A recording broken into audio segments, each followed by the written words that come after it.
Welcome to solar innovation. आज एक नई इन्फॉर्मेटिव वीडियो के साथ उम्मीद करता हूं कि आज की वीडियो आपके लिए इन्फॉर्मेटिव और यूज़फुल होगी। आज की मेरी वीडियो है सोलर इन्वर्टर के कंट्रोलर या माइक्रो कंट्रोलर के बारे में। कंट्रोलर और माइक्रो कंट्रोलर में बेसिक डिफरेंस ये है कि कंट्रोलर एक ऐसी आईसी है या ऐसा कंट्रोलर है जो प्रोग्रामेबल नहीं है। तो इसमें प्रोग्राम फिक्स है या ऐसी आईसी है कि इसके अंदर फिक्स सेटिंग है, इसमें हम सपोर्टिव कंपोनेंट लेके इसे आउटपुट ले सकते हैं। जबकि माइक्रो कंट्रोलर ऐसी आईसी है, ऐसा कंट्रोलर है जिसमें हम अपनी मर्जी का प्रोग्राम भी सेट कर सकते हैं। तो बेसिकली इसका जो फंक्शन होता है कंट्रोलर का, क्योंकि पिछली वीडियो नंबर 1 और वीडियो नंबर 2 में मैंने इसकी बेसिक डायग्राम है वो चैनल पे मौजूद है। तो कंट्रोलर समझने से पहले आपको इसकी video number 1 and video number 2 को देखना होगा ताकि बेसिक इन्वर्टर काम किस तरह करता है, इसके मेन कंपोनेंट्स क्या हैं, इसके बाद इसके ऊपर जो एच ब्रिज लगा हुआ है जिसने डीसी टू एसी को कन्वर्ट करना है वो किस तरह पेयर में काम कर रहे हैं। और जो तीसरी वीडियो है वो इच एच ब्रिज को कंट्रोल करने के बारे में। एच ब्रिज की जो स्विचिंग है वो क्या चीज़ करवाती है, उसमें एक्यूरेसी किस तरह आती है। तो एच ब्रिज की स्विचिंग के लिए जो कंपोनेंट इस्तेमाल होगा वो इसकी मेन आईसी है। तो आज जो मैं आईसी डिस्कस करने लगा हूँ वो है SD3525। इसकी ये एक बेसिकली एक पल्स विड्थ मॉड्यूलेटर है।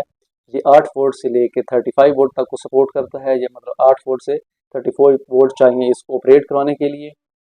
और ये 100 हर्ट्स से लेके 400 किलो हर्ट्स तक की फ्रीक्वेंसी जनरेट कर सकता है। बेसिकली ये एक पल्सेस पैदा करने वाली हमारी आईसी है जिससे हम अपनी मर्जी की भी पल्सेस लेंगे जो हमारे एच ब्रिज को टाइम के साथ ऑन ऑफ करवा के या स्विचिंग करवा के हम डीसी टू एसी को कन्वर्ट करने में हमारी हेल्प करेंगे। बेसिकली कंट्रोलर का फंक्शन भी यही होता है कि डीसी टू एसी को जब हम कन्वर्ट करते हैं तो उसके दरमियान रेगुलेशन के फंक्शन को जो है वो मैनेज करना होता है। तो ये टेक्निक जो यूज़ करते हैं उसको हम PWM कहते हैं, मतलब पार्ट्स विद मॉड्यूलेशन। मतलब एवरेज वैल्यू जो है करंट एंड वोल्टेज की, उसको उनके दरमियान विड्थ और टाइम को सामने रखते हुए उनकी एवरेज वैल्यू को ये कंट्रोल करता है। तो लेट्स सपोज हमारे पास एक सिग्नल है जिसको मैंने एक लाइन से शो किया हुआ है। जी हमारे पास एक डीसी का सिग्नल है। तो आप देख सकते हैं मेरे पास एक सिग्नल है जो कि सिग्नल किस चीज़ पे मुश्तमिल है, ये करंट और वोल्टेज पर मुश्तमिल है। हमारे पास एक डीसी सिग्नल है। डीसी जैसे कि आपको पता है कि एक सीधी लाइन से मैंने इसको शो किया हुआ है।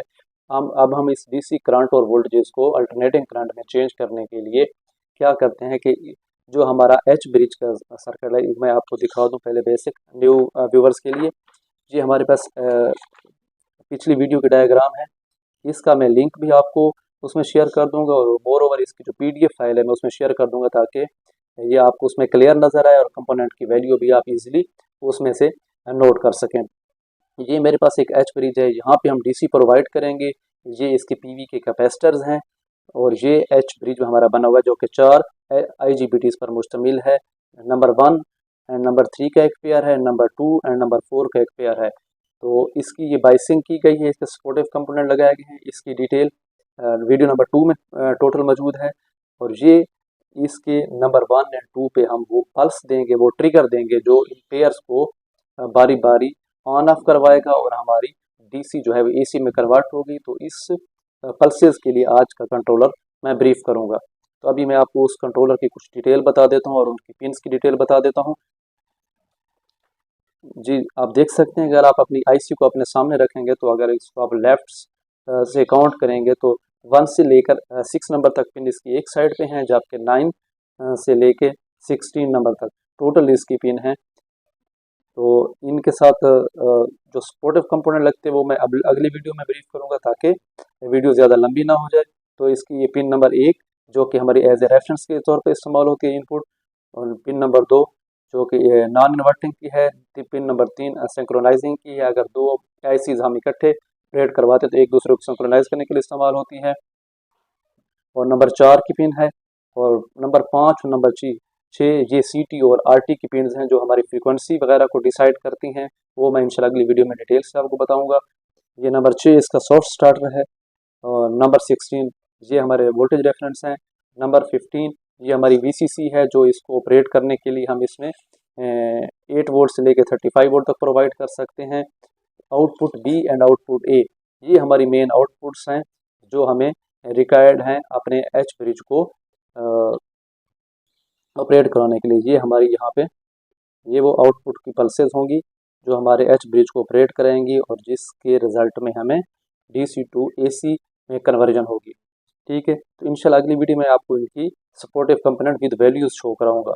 अब देख सकते हैं कि किस तरह ये काम करता है जब इसका ऑन टाइम और ऑफ टाइम, ये क्योंकि एच ब्रिज में, अगर आप एच ब्रिज वाली वीडियोस डिटेल से देखें तो आपको समझ आ जाएगा कि एच ब्रिज किस तरह काम कर रहा है। तो उस तरह ये एच ब्रिज के नंबर 1 और 3 को एक टाइम पे पहले ऑन करवाएगा, ये हमारा ऑन टाइम होगा, और फिर अगले लम्हे वो वाला जो पेयर होगा 1 और 3 वो ऑफ होगा, फिर उस टाइम 2 और 4 जो है वो ऑपरेट करेंगे। तो इस तरह ये हमारी ऑन ऑफ करते हुए ये हमारी पल्स DC को AC में कन्वर्ट कराता है।